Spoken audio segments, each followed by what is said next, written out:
আবার একজন আবার ক্ষমতায় যায়, আঙ্গুল ফেলে কলা গাছটায় বট গাছ হয়ে যায়।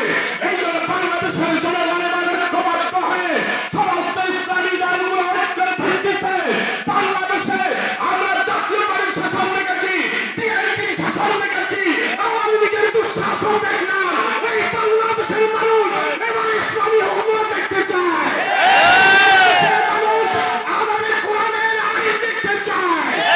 এই আওয়ামী লীগ বলেন, আমরা বাংলাদেশের মধ্যে আমাদের জামাত ইসলাম সহ সবাইকে বলবো, আসুন জনগণের স্বার্থে, বাংলাদেশের ভূখণ্ডের স্বার্থে, মানুষের অধিকারের স্বার্থে ঐক্যবদ্ধ হয়ে ইসলামী আন্দোলন সহ আমরা ঐক্যের ভিত্তিতে বাংলার মানুষকে ইসলামী সরকার উপহার দিতে চাই।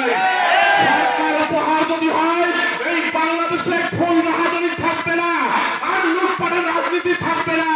আপনারা শুনেছেন, একাকী মহিলা পথ পেয়ে চলবে, কোন